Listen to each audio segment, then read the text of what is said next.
I was invited to my sister's wedding but my husband wasn't, and now I know why. I'm a 34-year-old woman, married to my husband, Ethan, for about 5 years now. Everything's been great between us. And we've always been pretty involved with my family, especially my younger sister, Angela, who's 30. Angela recently got engaged to her fiancé, Liam, and of course we were excited for them. I always thought Ethan got along with my family well enough, nothing major that stood out.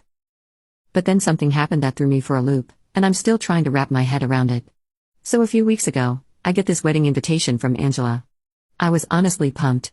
I've been really looking forward to her wedding, celebrating with family, catching up with everyone, and just being there for her.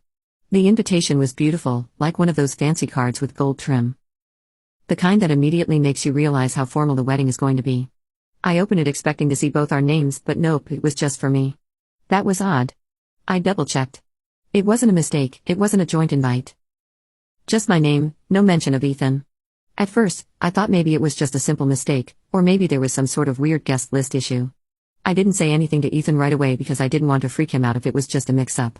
Instead, I decided to get to the bottom of it quietly. I called my dad figuring he'd know what's going on.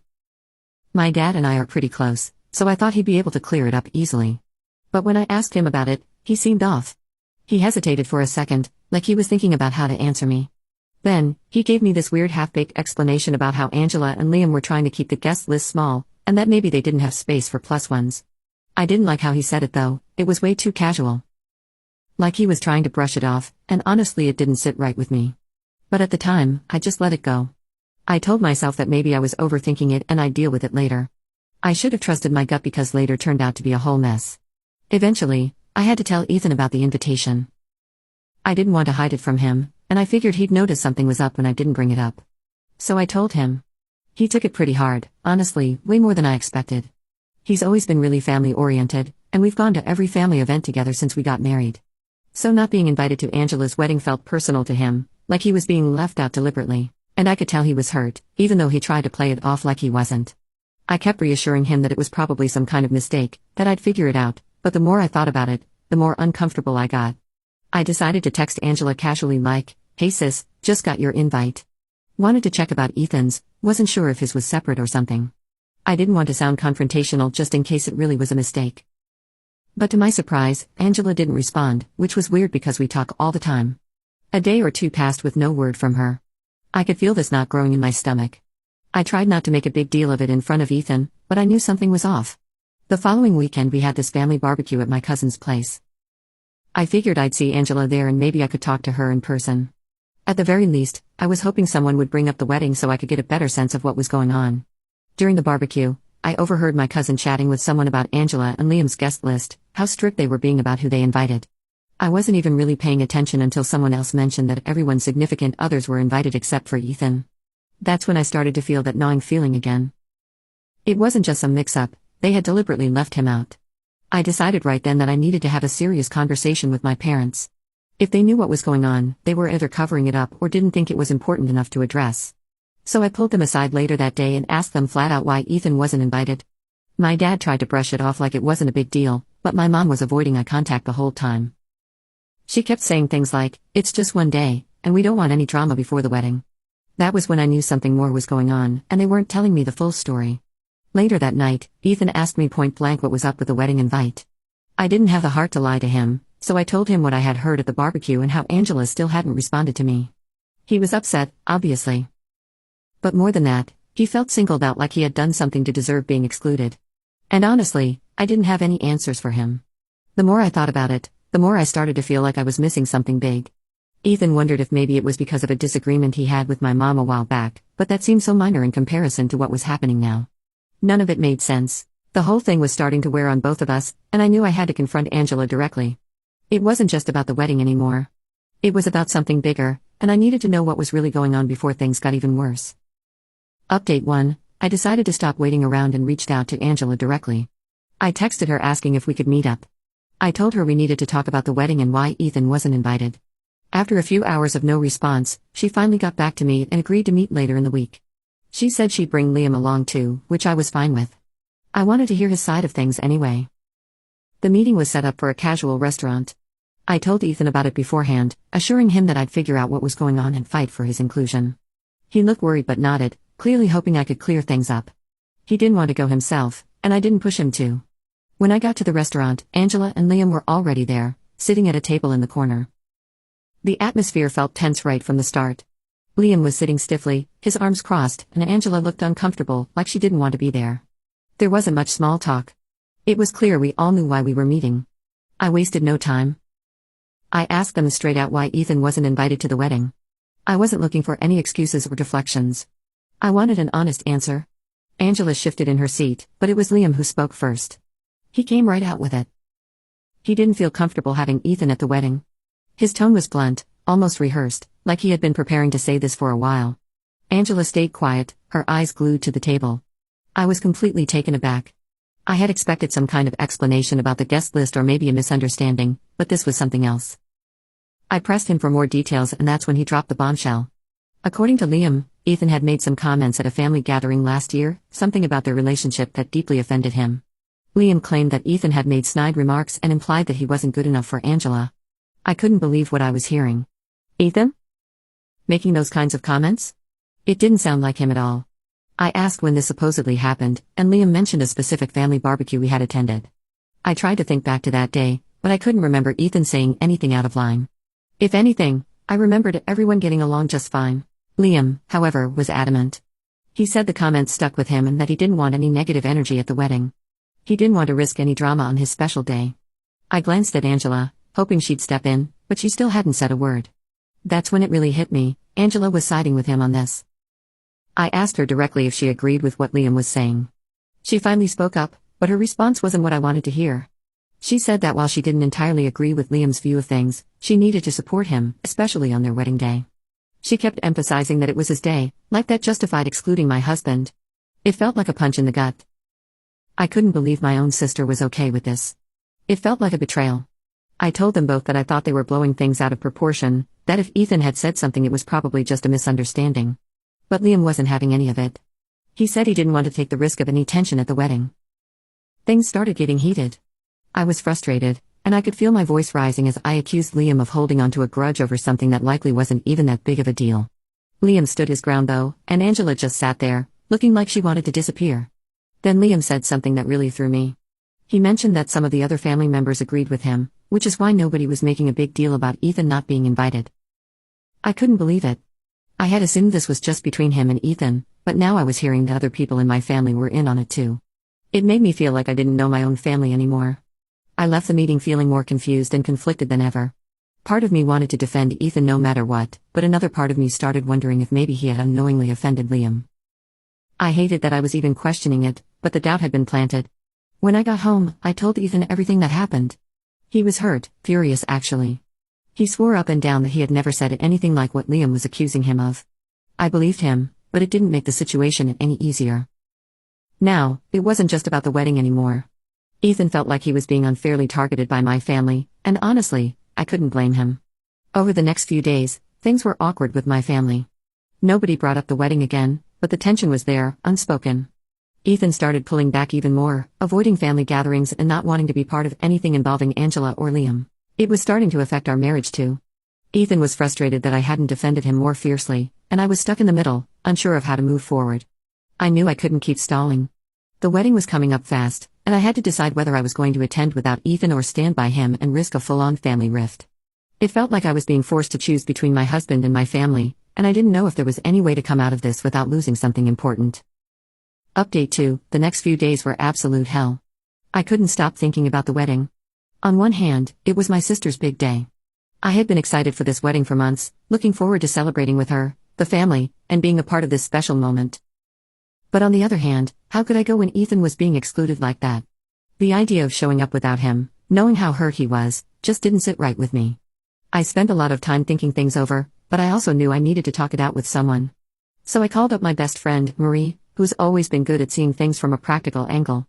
We met up for a drink and I laid out the whole situation for her.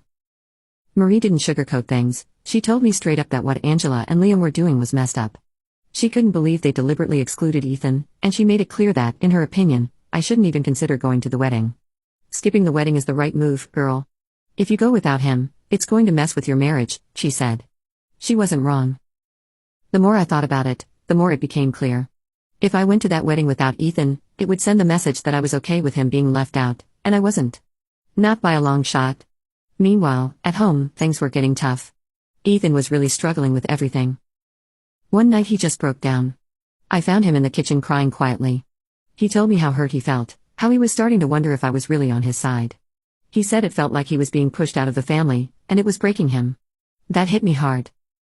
I knew things were bad, but seeing him like that, it pushed me to make a decision. The next morning, I sat down with Ethan and told him I'd made up my mind. I wasn't going to the wedding if he wasn't invited. I said it clearly so there would be no doubt. Ethan looked relieved, but I could still see the hurt in his eyes. This whole thing had already left a mark on him. Even though he was glad I was standing by him, the fact that we were in this situation at all was painful for both of us. After that, I picked up the phone and called Angela. I told her straight, I wasn't coming to the wedding if Ethan wasn't invited. Angela sounded stunned, like she hadn't expected me to make that choice. She started trying to talk me out of it, saying I was overreacting and that I should just come even if Ethan wasn't. But I held firm, explaining that I couldn't attend an event where my husband was being deliberately excluded. It didn't matter how much I wanted to be there for her. Ethan was my priority. The fallout from that phone call was immediate. First, my parents called. They were furious, saying I was causing unnecessary drama and choosing Ethan over family obligations. They said I was being manipulated and that Ethan was the one creating problems. I was shocked by how angry they were. It was like they couldn't understand why I was standing by my husband in this situation. My parents had always been traditional, but I didn't think they'd ever turn on me like this. I told them the truth, that Ethan wasn't the source of the drama. The fact that he was being excluded from the wedding for some petty reason was the real issue. I tried to explain how hurtful it was for both of us, but they didn't want to hear it. They kept pushing the narrative that I was overreacting and that family should come first, no matter what. Then Angela texted me. It was a long message, full of guilt-tripping language. Trying to convince me that I was ruining her wedding by making this about Ethan. She told me I should just play along for the day, that it wouldn't be a big deal. But that only made me angrier. It wasn't just about the wedding, it was about the bigger picture. This was about standing up for my husband and our marriage. I wasn't going to back down just to keep the peace. Word started spreading through the extended family quickly. My uncle texted me saying he understood my decision and supported me, but not everyone was so understanding. I got passive-aggressive messages from some cousins calling me whipped by Ethan and saying I was blowing things out of proportion. It seemed like the whole family was weighing in, and most of them didn't see things from my side. It was frustrating, but I tried not to let it get to me too much. Amidst all the chaos, the one thing that kept me grounded was Ethan. He told me how much it meant to him that I was standing by him. He admitted he'd been afraid I might cave under the pressure from my family, but knowing I wasn't going to the wedding without him made him feel more secure in our relationship. It was a small silver lining in an otherwise messed up situation. In the days leading up to the wedding, the tension was thick. My parents and Angela stopped reaching out, clearly upset that I wasn't going to budge. I felt the isolation growing, but Ethan was there with me, reassuring me that we were doing the right thing. We spent a lot of time together just talking and trying to get through it. When the wedding day finally came, I won't lie, I felt guilty. I couldn't stop thinking about what it would have been like if Ethan had been included. I knew my absence would be noticed and part of me was sad that it had come to this, but I didn't regret my decision. The wedding came and went without us, and there were no updates from my family afterward, just silence. But I knew that wouldn't last. The real fallout was still coming, and I was already preparing myself for the confrontation that was sure to follow. Update 3, the day after the wedding I was barely awake when my phone rang. It was my dad. I had a feeling this call was coming, but I still wasn't prepared for what followed. He didn't waste any time with pleasantries, his voice was cold and sharp. Are you happy with yourself? That's how he opened the conversation. I could already tell where this was heading. I braced myself. My dad launched straight into blaming me for ruining Angela's big day, saying my absence was noticed by everyone. People were apparently asking why I wasn't there and he made it sound like I had personally tarnished the entire event. He was furious, and I could hear the accusation in every word he said. According to him, I had put Ethan above family and broken things apart. I asked him if he had spoken to Angela and Liam about why Ethan wasn't invited. I thought maybe, just maybe, he had finally gotten the full picture, but he brushed it off telling me it wasn't a big deal. That really got to me. I couldn't believe how easily he dismissed it. Acting like the exclusion of my husband didn't matter, I snapped. I told him it was a big deal to both me and Ethan. That it wasn't just about the wedding, it was about how my husband had been treated like an outsider for no good reason. I could feel the tension through the phone as my words hung in the air, but he didn't back down. Instead, he doubled down insisting I had overreacted and ruined the day. Not long after, my mom called and if I thought things couldn't get worse, I was wrong. The conversation with her was even colder. She wasn't angry, she was disappointed. She made it clear that she felt I had let the family down by not showing up, that I should have just put the issue aside for Angela's sake. It stung. She kept talking about family obligations, but I couldn't understand how she could expect me to leave Ethan behind and act like everything was fine. While I was on the phone with my mom, Ethan overheard part of the conversation. He had been trying to stay out of it, but this was too much. He stepped in telling them exactly how he felt, that they had treated him like an outsider from the beginning and the wedding snub was the final straw. It was the first time he directly addressed them about it. I stood there, backing him up, realizing how deeply all of this had cut him. I finally told my parents the truth. They had always treated Ethan with this undercurrent of passive aggressiveness, and now it was clear that the wedding exclusion was intentional. I told them I wouldn't be attending any more family events until they acknowledged what they had done. It was a line I never thought I'd have to draw, but here we were. Later that day, Angela reached out. She said she was feeling torn, that she didn't think excluding Ethan would cause such a massive rift. She didn't expect me to actually skip the wedding, which honestly floored me. I pointed out that it was unreasonable for her to expect me to leave my husband out of such an important event, and that I couldn't understand how she had thought that was okay. That's when Angela let something slip that changed everything. She mentioned, almost casually, that it wasn't just Liam who had pushed for Ethan to be excluded. Our dad had also voiced concerns about Ethan attending, saying he didn't want any drama at the wedding. I felt like the ground had just dropped out from under me. This whole time I had thought the issue was between Liam and Ethan, but now it turned out my own dad had been a part of it, working behind my back. I felt betrayed in a way I couldn't even put into words. I immediately called my dad to confront him. At first, he tried to deny it, but when I pressed harder, he finally admitted it. He and Liam had talked and decided that it would be simpler if Ethan didn't come. He downplayed the whole thing, saying they just wanted to avoid any tension. But that didn't matter to me. It was the fact that he had schemed behind my back, that he didn't even think to talk to me about it. That was the breaking point for me. I told him straight out that his decision to go behind my back, to work with Liam and deliberately exclude Ethan, was unforgivable. I told him I needed space and cut the conversation short. I didn't want to hear any more of his justifications. The fallout from that conversation was immediate. It sent shockwaves through the family. My mom tried to step in immediately, but I wasn't interested in talking to her unless they were ready to fully acknowledge how they had treated Ethan. I wasn't going to keep brushing this under the rug just to keep the peace. Ethan, on the other hand, felt both vindicated and heartbroken. He was glad I stood up for him, but the whole situation was painful. He never wanted it to get this bad with my family, and I could see how much it weighed on him. It was bittersweet. On one hand, we were stronger as a couple, but on the other, my family ties were fraying fast. Then came the social media fallout. I started noticing that some of my extended family members had unfriended or even blocked both me and Ethan. It was subtle at first, but soon enough, it became clear that the divide was growing. I wasn't sure if things could ever be repaired at this point. After everything, Ethan and I decided to step back from my family for a while. We needed to focus on ourselves and our marriage to heal from the chaos. We agreed that if my family couldn't come around and treat Ethan with the respect he deserved, we'd move forward without them. It wasn't an easy decision, but it felt like the only way we could move on from this mess. Update 4. After everything that went down, Ethan and I decided to go no contact with my family. We needed a break, just some time to focus on ourselves and get away from all the drama. For a few weeks, things were quiet. We spent time together, trying to move past the hurt and the tension. No calls, no texts from my parents or Angela. Honestly, the silence was a relief. Then out of the blue one evening, I got a text from my dad. It wasn't long, just a few lines. He said, "We need to talk. I'm ready to apologize." I was shocked. After weeks of nothing, here he was suddenly reaching out with an apology. I showed the message to Ethan, and we both had the same thought: was this sincere or just another attempt at smoothing things over without really addressing the problem? Despite my doubts, I agreed to meet him. I told Ethan that I'd go alone just to hear him out, but I wasn't going to let him guilt me into anything. I didn't want to get sucked back into the family drama unless there was a real change. We arranged to meet at a small coffee shop nearby. I hadn't seen my dad since before the wedding, and I wasn't sure what to expect. When I arrived, the atmosphere was awkward from the start. My dad looked nervous, which wasn't like him at all. He didn't waste time with small talk and jumped straight into what he called an apology.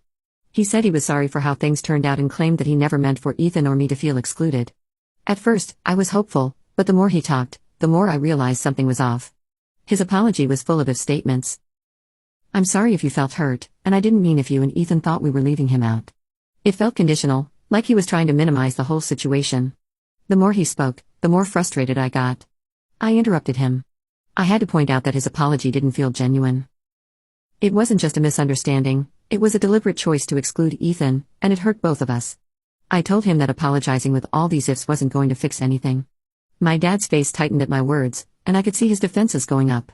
He shot back, saying he didn't want any drama at the wedding. That set me off. I couldn't believe he still didn't understand the problem.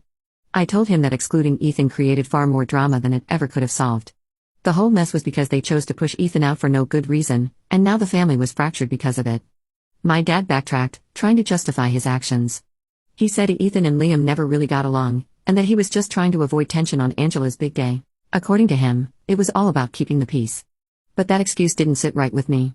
It was clear that he hadn't thought about how it would affect me, how leaving out Ethan wasn't just about peace, it was about respect. I was getting more frustrated by the minute. Then he brought up Ethan again, asking how he had reacted to everything. My dad suggested, almost casually, that maybe Ethan was being too sensitive. That was the final straw for me. I snapped and told him straight up that Ethan had every right to be upset. He had been treated like an outsider for years, and now he was being pushed out of the family entirely. Of course, he was hurt, and I was tired of people acting like it was no big deal. After my outburst, something shifted. My dad's tone softened, and I could see him start to tear up. He said he didn't realize how much his actions were hurting me. He claimed he missed me and just wanted things to go back to how they used to be. I didn't know what to believe. Part of me wondered if he was genuinely starting to understand, but another part of me was suspicious, thinking maybe he was just trying to get back in my good graces.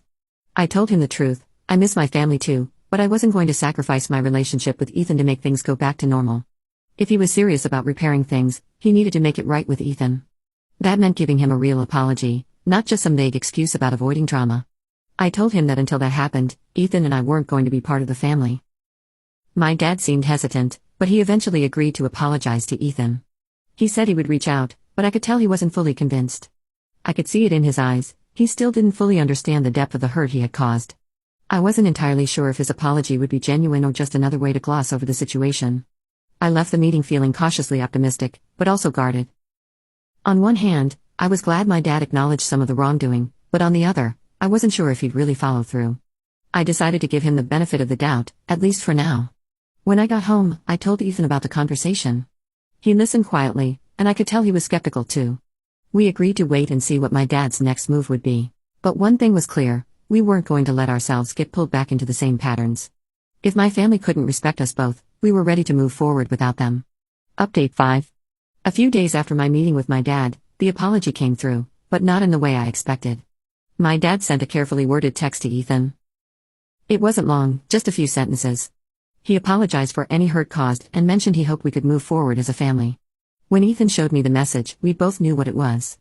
On the surface, it was an apology, but it still felt impersonal, like my dad was just trying to check a box.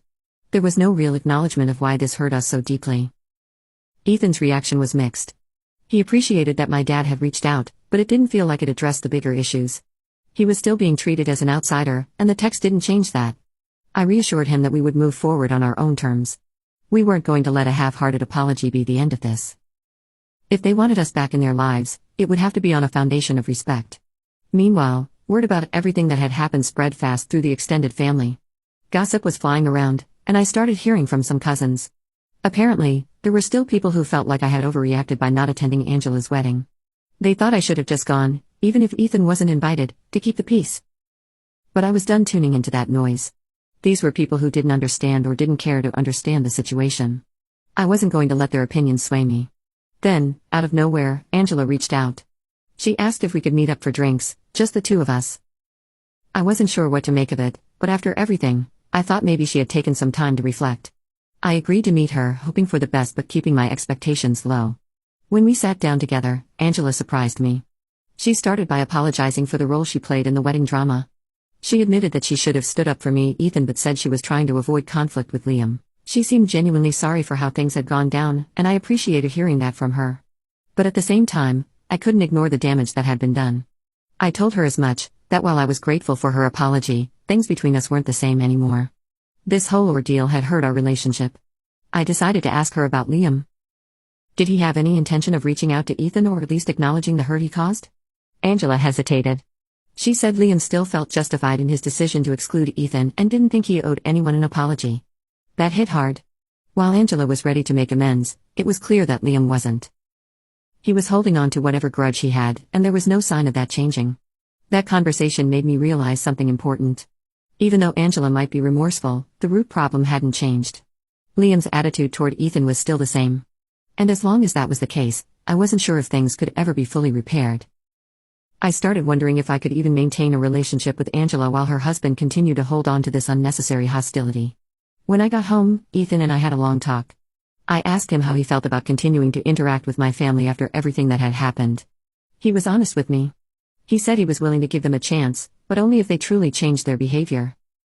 He wasn't interested in being around people who didn't respect him, and I couldn't blame him.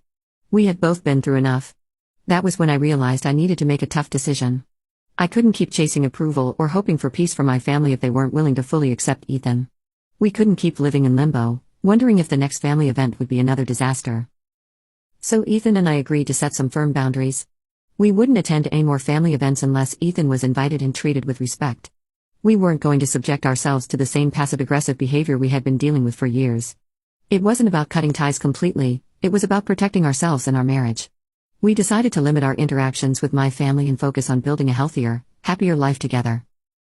I called my parents to let them know about our decision. As expected, my dad wasn't happy. He accused me of choosing Ethan over family again, like that was some kind of betrayal. But I stood firm. I told him that we wouldn't tolerate any more disrespect toward my husband. My mom didn't say much, but I could tell she wasn't thrilled either. It was clear that this decision had created a lasting rift. My parents were hurt, and Angela seemed torn between her loyalty to me and her relationship with Liam. I could tell things were never going to be the same again.